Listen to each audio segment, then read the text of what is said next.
Doctor Arpana, स्वागत है आप सब लोगों का आपके अपने चैनल में। दोस्तों, इस चैनल में हम लोग बात करते हैं कि कैसे होम्योपैथी की दवाइयाँ हमें अलग अलग मेडिकल कंडीशंस में, अलग अलग बीमारियों में मदद कर सकती है।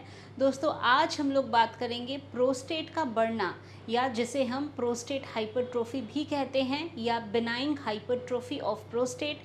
तो प्रोस्टेट एक प्रकार का ग्लैंड है जो कि पुरुषों में पाया जाता है, और इसी के ग्लैंड के बढ़ने के कारण उम्र के साथ साथ ये ग्लैंड बढ़ता है। इसके वजह से यूरिनरी कंप्लेंट्स आती हैं, यूरिन रुक रुक के आना, यूरिन का धार कम होना, ऐसा लगना जैसे यूरिन फिनिश नहीं हुआ, ऐसे और भी बहुत सारे सिम्टम्स आते हैं। तो इसमें क्या हमें इन्वेस्टिगेशंस की आवश्यकता पड़ती है, और होम्योपैथी की कौन सी दवाइयाँ हैं जो ऐसे कंडीशन में आपको मदद कर सकती है। तो दोस्तों, इसी बारे में आज हम लोग बात करेंगे। अगर आप मेरे चैनल में नए हैं तो वीडियो को देखने से पहले अवश्य चैनल को सब्सक्राइब करके बेल बटन को प्रेस कर दें, ताकि आप कोई भी इन्फॉर्मेशन जो मैं आप लोगों के साथ शेयर करती हूँ आप उसे मिस नहीं करें।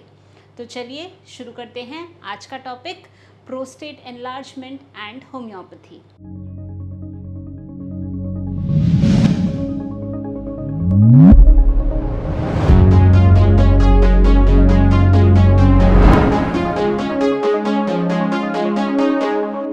तो दोस्तों, प्रोस्टेट का बढ़ना ये क्या होता है?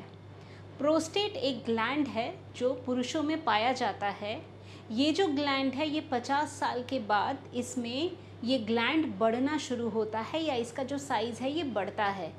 अब हमें ये समझना है कि जो प्रोस्टेट ग्लैंड है, सबसे पहले तो ये कहाँ होता है। तो जो आपका यूरिनरी ब्लैडर है उसके बाद एक यूरेथ्रा, यानी जहाँ से यूरिन आपका फ्लो होता है, वो एक पाइप है, और प्रोस्टेट उसके चारों ओर है।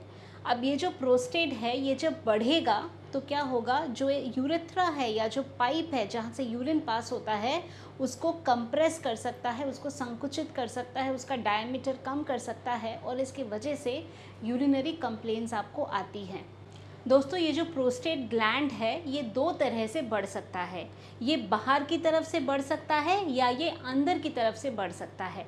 अगर बाहर की तरफ से बढ़ेगा तो क्या होगा, तो जो यूरिन का पासेज है वो ऑब्स्ट्रक्ट नहीं हो रहा और किसी प्रकार की भी यूरिनरी कंप्लेंट्स नहीं आएंगे। वहीं अगर प्रोस्टेट ग्लैंड अंदर की तरफ से बढ़ रहा है तो अंदर की तरफ क्या है, अंदर की तरफ यूरेथ्रा है, या यूरिन पास होने वाला जो पाइप है वो है। तो वो प्रेशर पड़ने की वजह से जो पाइप का डायमीटर है वो छोटा हो रहा है, या पाइप संकुचित हो रहा है, और इसके वजह से यूरिनरी फ्लो में प्रॉब्लम आ रही है। प्रॉब्लम क्या आएगा, यूरिन रुक रुक के आएगा, यूरिन की जो धार है वो कम रहेगी, यूरिन ऐसा लगेगा कि फिनिश हो गया, और फिर थोड़ी देर बाद फिर से यूरिन का प्रेशर आ जाएगा। कुछ पेशेंट्स को यूरिन फिनिश करने में भी बहुत टाइम लगता है, यूरिन शुरू होने में टाइम लगता है, यूरिन ख़त्म होने में टाइम लगता है। कई बारी यूरिनेशन के बाद जलन, बर्निंग, ऐसे सिम्टम्स भी आ सकते हैं। कभी कभी पेट में या लोअर एब्डोमेन में एक दर्द का महसूस हो सकता है।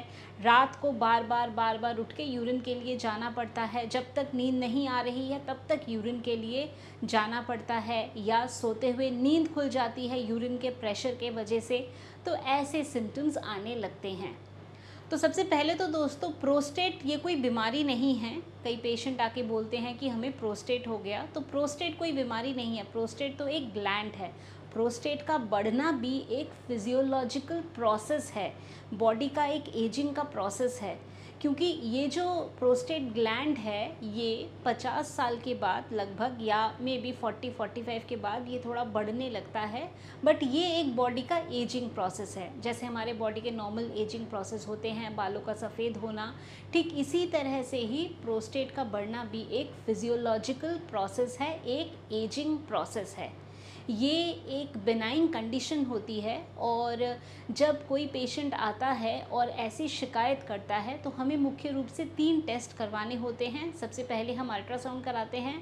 तो पोस्ट वॉइड यूरिन कितना है, यूरिन कितना रह रहा है यूरिन पास होने के बाद, वो देखना पड़ता है, या कहीं और किसी तरह की पैथोलॉजी तो नहीं है, ये पता लगाना पड़ता है।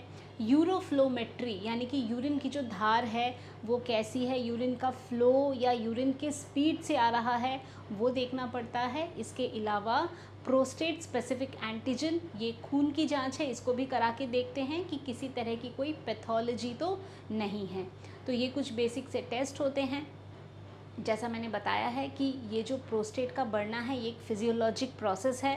प्रोस्टेट आपका कहाँ बढ़ रहा है, यानी बाहर की तरफ बढ़ रहा है तो सिम्टम नहीं आते, वहीं अंदर की तरफ बढ़ रहा है तो यूरिनरी जो सिम्टम्स हैं वो देखने को मिल सकते हैं।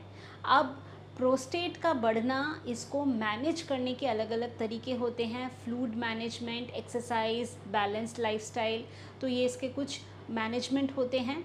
अब इसको ट्रीट करना क्यों ज़रूरी है? अगर इसको ट्रीट नहीं किया जाए और ऐसा कोई पॉइंट आए कि यूरिन बहुत ज़्यादा यूरिनरी ब्लैडर में कलेक्ट हो रहा है तो उससे किडनीज इफ़ेक्ट हो सकती हैं, तो इसीलिए इसका इलाज या इसके जो सिम्टम्स आ रहे हैं इनको मैनेज करना ज़रूरी है।